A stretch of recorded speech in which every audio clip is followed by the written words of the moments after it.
J'ai un peu différentes techniques, donc je me considère comme peintre, mais un peu dans un sens large. Ma pratique irait plutôt vers des choses plus tridimensionnelles que par exemple vers le dessin, même si je dessine aussi. Mais à la base, j'ai fait plutôt beaucoup de peinture à l'huile, mais vite, techniquement, j'ai commencé à travailler avec des supports en bois que je construisais moi-même, des sortes de châssis, mais dans lesquels moi-même je sciais des formes différentes que je couvrais de toile et puis je peignais à l'intérieur. Donc j'ai découvert ou inventé plutôt cette technique euh, qui est là depuis des années déjà maintenant. Mais souvent, je peins à côté à l'huile aussi. Et puis récemment, pour des raisons, on va dire, familiales, j'ai fait un peu de dessin parce que je n'ai pas tout le temps eu l'accès à mon atelier ni le temps euh, de venir peindre. Et oui, après, il y a un volet aussi euh, qui concerne plutôt des expositions. Donc, quand je peux exposer quelque part et faire des œuvres in situ ou travailler directement sur les murs ou dans le plafond, je fais ça avec plaisir, mais c'est pas souvent possible. On a souvent trop peu de temps avant l'exposition. Ça me suffit pas pour installer une grande tissu ou quoi que ce soit.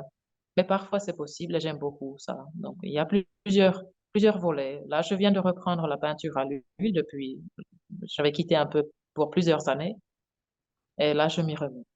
Voyais par exemple sur une des descriptions de ton travail que tes peintures et installations sont des regards sur le vide, l'absence, le silence, avec comme matière la couleur, ce présent absent, visible, intouchable.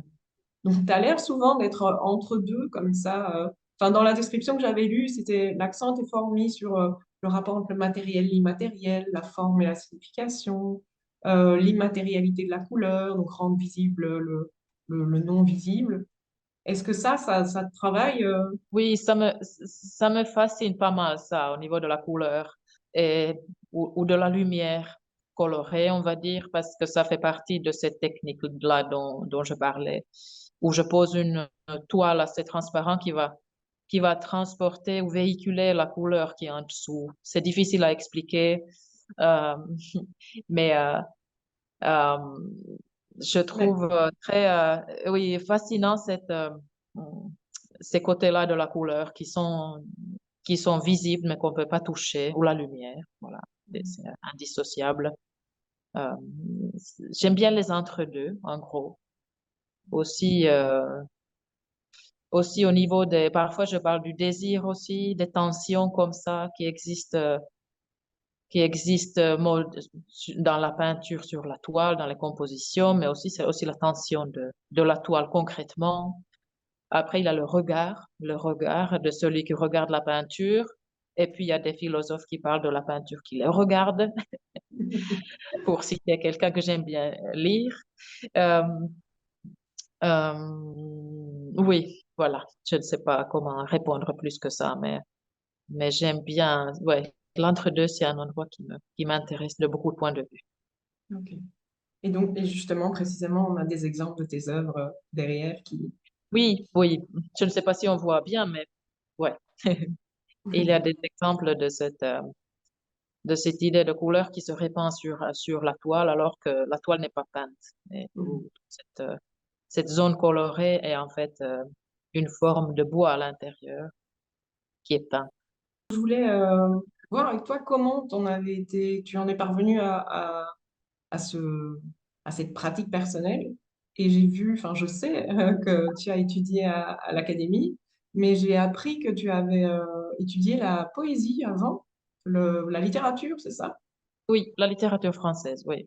Ok. Oui, j'ai étudié la littérature française et je me suis spécialisée la dernière année en poésie du XXe siècle. En fait, à l'époque, il n'y avait pas encore un master en 5 ans en France, donc du coup, j'ai fait deux mémoires. Et le premier mémoire de maîtrise de la quatrième année, c'était encore sur un texte plutôt de la prose. Et puis, le, le mémoire on va dire, de master maintenant, c'était sur la poésie.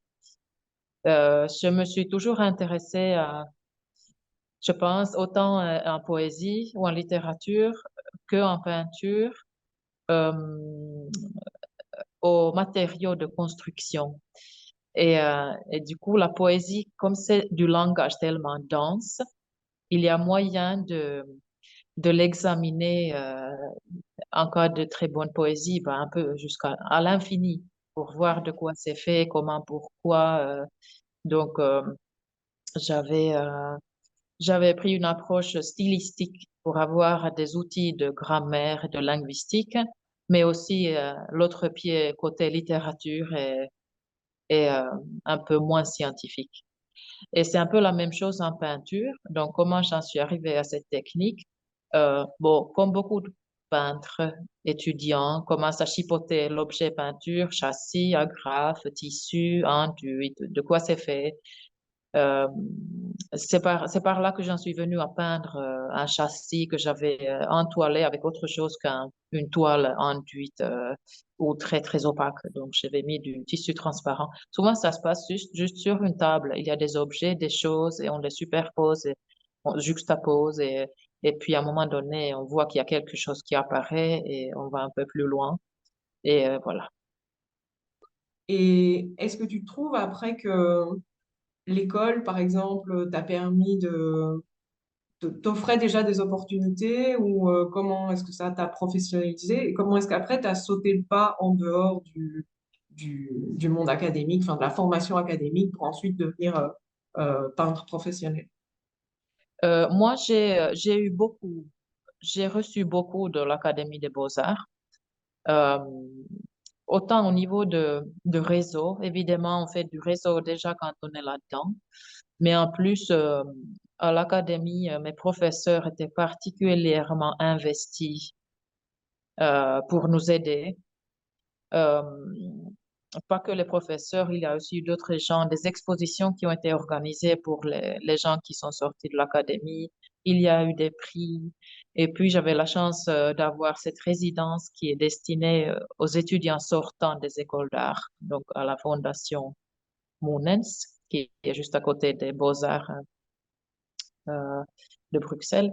Donc, évidemment, c'était la situation idéale pour sortir des études que de se trouver là et de rencontrer encore plus de gens et de déjà se trouver dans des cadres qui facilitent euh, les rencontres, les ventes déjà, d'autres expos qui venaient. euh, voilà. Oui, et j'ai vu qu'après, justement, tu as gagné plusieurs prix, tu as pu faire d'autres résidences. Et, euh, et par exemple, tout ce qui était rédaction de dossiers pour postuler, tout ça, est-ce qu'on t'avait appris ça à l'école ou pas? Et est-ce que, après, comment on se forme là-dessus? Je sais que parfois ça pose question. Moi, je connais beaucoup d'artistes pour qui ça a vraiment été problématique, ce genre de choses. Donc, toi, Oui, tu avais déjà pris le pli, en fait. alors, moi, la rédaction de dossiers, pour moi, c'est très difficile et laborieux. Je le fais toujours pas beaucoup, en ce moment pas du tout, pour des mêmes raisons familiales, mais on va en parler plus tard. Mais euh, je pense qu'il y a un rapport à l'écriture. L'écriture, c'est laborieux d'écrire. Et moi, je trouve ça extrêmement laborieux d'écrire plus, de me projeter, parce qu'il y a toujours cette question de projet. Donc, il faut se projeter 1 an en avant, 3 ans en avant dans certains cas, s'il y a des bourses qui durent 3 ans, comme il y en a dans certains pays, et savoir circonscrire sa pratique aussi précisément, alors que pour moi, c'est impossible. Donc, à moyen terme, j'arrive à faire des dossiers, à postuler pour une résidence ou, ou des choses qui se passent dans les 6 mois qui suivent, mais je trouve ça extrêmement laborieux. Oui, pour moi, c'est difficile de, de, je trouve pas le bon mot, mais de planifier un projet à long terme, précisément. Oui, et de ce que j'ai entendu aussi, il y a énormément parfois de questions où parfois les résidences ont une espèce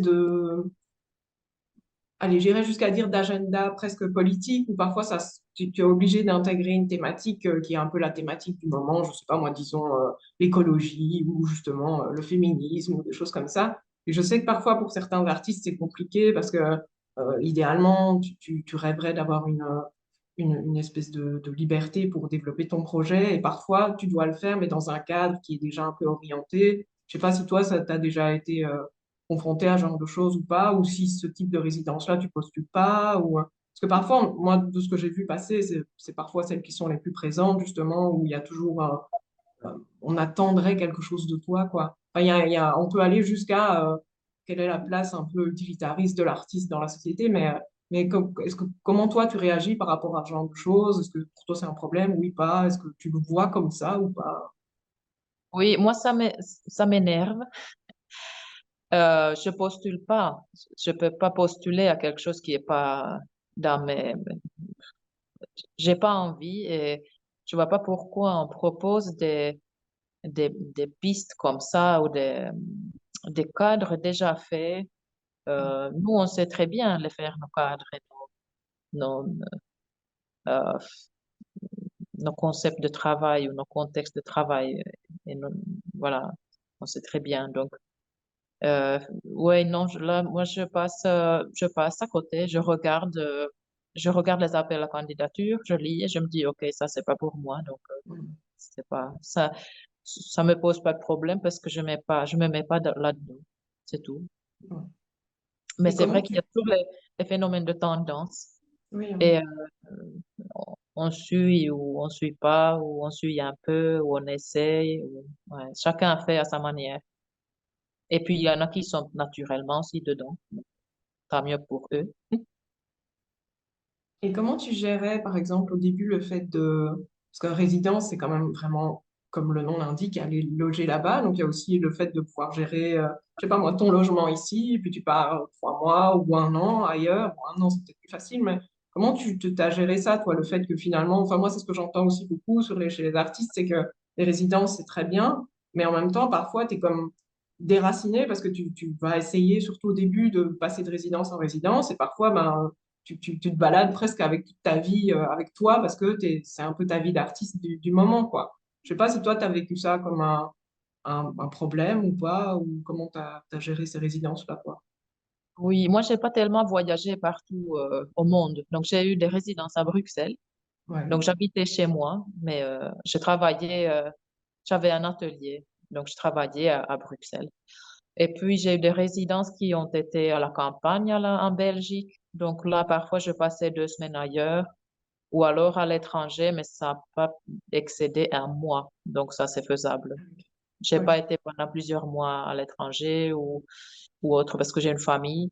Donc, je ne peux pas, à l'époque, déjà, je ne pouvais pas m'absenter plus d'un mois de Bruxelles. Ok. Oui, donc toi, ça t'a permis aussi d'avoir une continuité parce que tu gardais ton atelier avec les contraintes techniques que tu connaissais aussi. Oui. Oui. Et justement, je me demandais dans ton parcours, parce que ça fait combien de temps, toi, maintenant, que tu es artiste professionnel, Oui, que j'ai tu as fini mes fini tes études en études? 2016, donc ça fait bientôt 8 ans, c'est ça? 7, 8 ans? Ok. Oui. Et dans tout ce parcours, est-ce que pour toi, il y a eu des moments clés ou des rencontres clés? Il y a eu certainement plusieurs, mais pour moi, l'apport le plus grand, ça a été vraiment l'Académie des Beaux-Arts. Là-bas, il y a beaucoup de rencontres, il y a beaucoup de formes de soutien et d'aide, plusieurs, ouais, plusieurs choses, plusieurs personnes. Euh, oui, c'est ce que je mentionnerai en premier. Après, il y a toutes les rencontres euh, amicales, professionnelles, évidemment, qui se sont développées, qui ont certains euh, abouti à des collaborations sous forme d'expo ou oui, voilà. Donc, euh, donc voilà mes 2 réponses. Je te remercie. Et en ce qui concerne, par exemple, la question du féminin, mais comme on en a parlé de manière très large, est-ce que pour toi, un jour, c'est apparu dans ton parcours, je dirais pas dans ton travail, mais ou comment est-ce qu'un jour, je ne sais pas, bon, ça aurait pu être perçu comme un frein, le fait d'être une femme dans ce milieu-là ou pas, ou je ne sais pas. Voilà. Est-ce que si toi, je te dis la question du féminin dans ton parcours d'artiste, est-ce que ça t'interpelle ou comment est-ce que tu... Moi, je n'ai pas croisé d'obstacles comme ça. Donc, je n'ai jamais rien de tel n'est arrivé jusque dans mes oreilles s'il y a eu quelque chose, mais je ne pense pas. Dans tous les cas, je ne suis pas au courant. Euh, il y a des questions, peut-être plutôt la question de la nationalité. Je suis finlandaise. Donc, parfois, au contraire, là, il y a ou bien des quotas d'artistes belges, ou bien des quotas d'artistes étrangers qui existent et qu'on sous-entend un petit peu quelque part. Donc, ça, oui, ça plus que la question du féminin, je dirais. Ou alors, je, je candidate à un prix, mais je vois qu'à chaque fois, les lauréats ont des noms plutôt français, enfin belges, français. Et je me dis que, voilà, la politique du concours est du type que les étrangers ont peut-être moins de chance. Ce genre de choses, j'ai rencontré peut-être plus que choses liées euh, au fait d'être une femme. Maintenant, il y a tout le côté pratique et la vie d'artiste en tant que femme, surtout étant maman. Moi, je suis mère de deux enfants. Donc là, évidemment, il y a plus à gérer, mais c'est un petit peu un autre sujet. D'accord. Mais ce serait vraiment en termes de quantité de travail, enfin de répartition du temps. Ouais, ok. Et, euh, et maintenant, je me disais, parce que quand même, tu commences à avoir un beau parcours, si tu avais trois conseils pour artistes débutantes à donner, quels seraient-ils? Euh, Premier, c'est de travailler. Si on ne travaille pas, il y aura pas de tellement de suite. Si on ne travaille pas vraiment beaucoup, il faut travailler. Mais je pense que ça vient naturellement pour les personnes qui sont motivées, qui sont censées être portées sur ces chemins-là. Deuxième, ça serait un conseil que moi-même j'ai reçu quand j'étais étudiante et c'était de, d'être vigilante par rapport au phénomène de mode, de ne pas céder, de faire attention aux tendances et de ne pas aller dedans.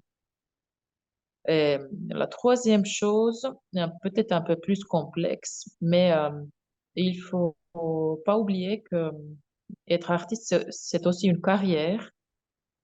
Pour moi, il y a un peu deux volets. Il y a côté carrière et puis il y a côté euh, le travail d'artiste solitaire, vraiment pur. Donc, il y a l'artiste qui passe sa vie dans une cabane dans la forêt, personne ne le connaît, mais il a peut-être trouvé la vérité en peinture.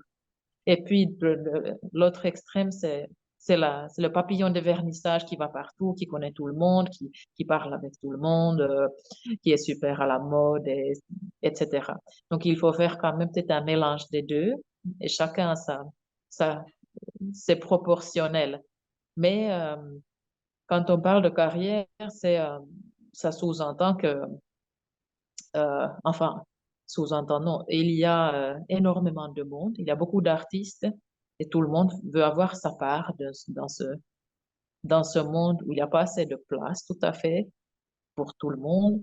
Donc, ça veut dire que la compétition parfois est dure et, euh, et parfois des amitiés fragiles peuvent y passer. C'est un milieu qui est assez dur par moment de ce point de vue-là. Donc, être préparé à être sociable, social, mais en même temps ne pas oublier que le plus important, c'est quand même la pratique solitaire et la recherche.